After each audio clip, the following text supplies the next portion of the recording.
Buffs. Hi. Hi. Hello. Hi. How was your day? How was your day? Yeah? Oh, do tell. Oh, do tell. Oh, do tell, Buffs. Hello. Hi, Buffy. Woo.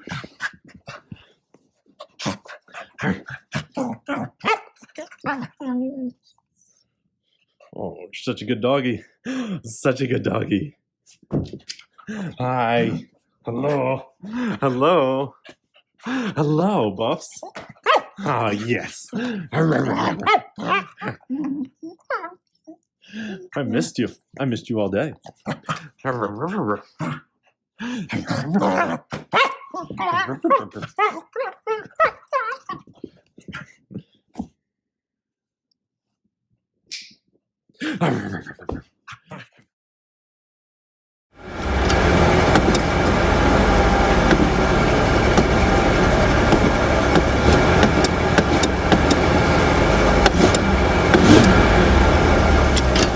There it goes.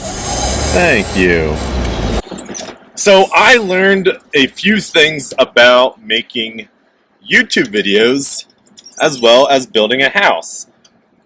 I honestly thought that I could just throw up videos on YouTube and then that was going to be the end of it. But evidently, if you have a song playing in your YouTube videos and it isn't your song, or you don't own it, or you don't have permission to use it, that's grounds to have your video actually flagged.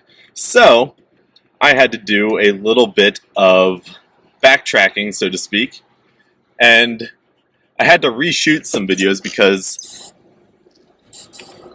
I had music playing in the background. When I posted my videos originally, I was in this car and I had the radio on in the background, and of course, naturally, it was playing classic rock, and it came on, and the background music was picked up by the camera, and evidently that's a no-no.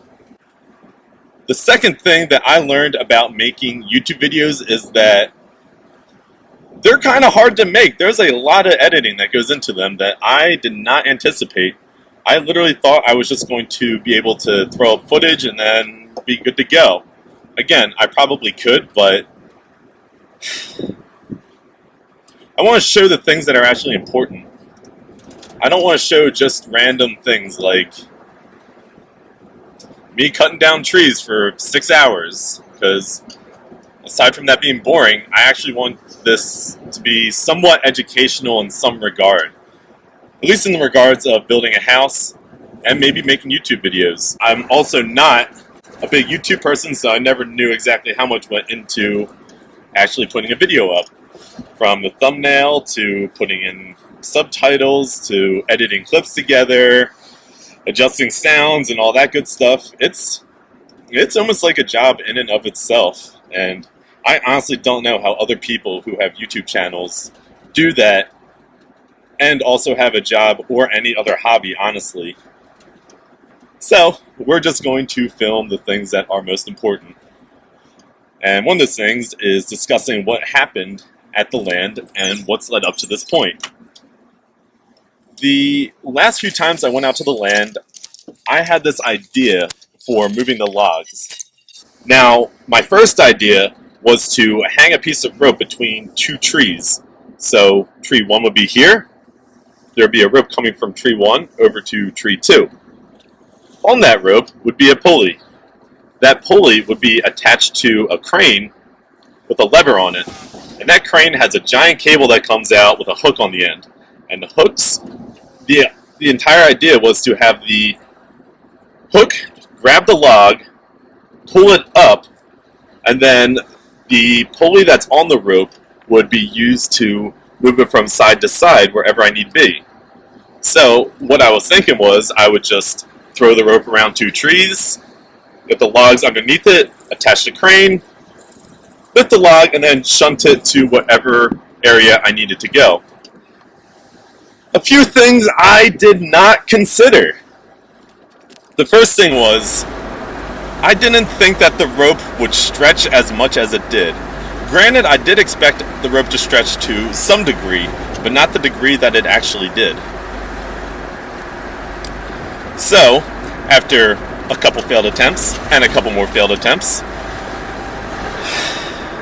I scratched that design altogether, and I went with something similar, but with the same premise.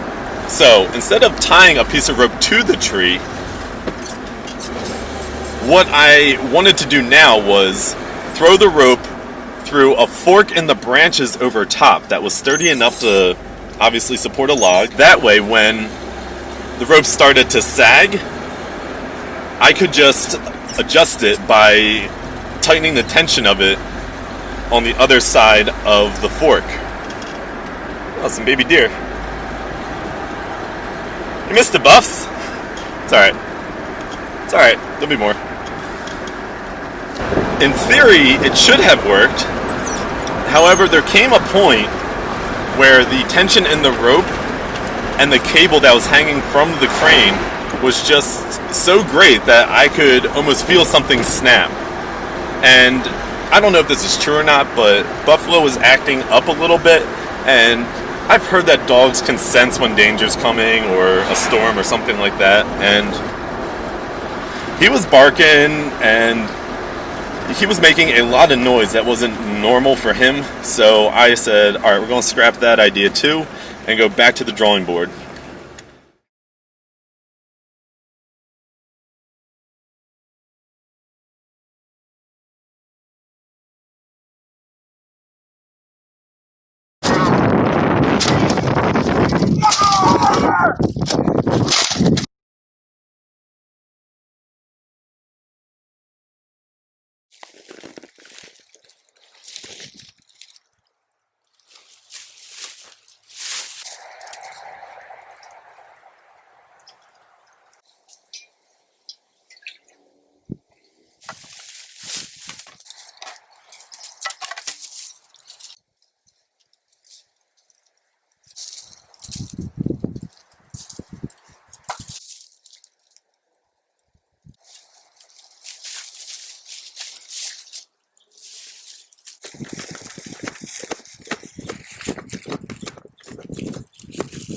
That's for the post buffs.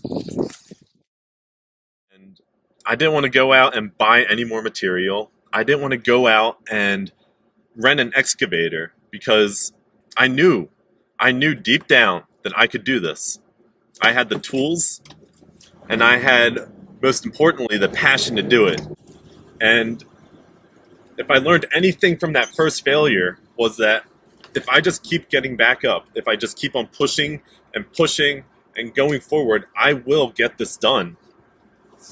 And there have been setbacks in the past, and I didn't realize it in the past that that's what I was missing, was just that drive and that passion for it. I had a huge setback, and again, why I wasn't filming for a while, from, I would say, it started in September and finally ended in January, and it took a lot of my money and resources that I had planned for the cabin away. So I got defeated and I was weak at that point. But what I've realized is, just because it doesn't work, just because your plan, regardless of the money that went into it, failed, it's okay. People fail all the time. And what you gotta do is, you just gotta brush yourself off. You gotta think. And you gotta get back to it. You just gotta keep on hitting it harder and harder and harder until you get something that actually works. I am definitely 100% going to build this cabin.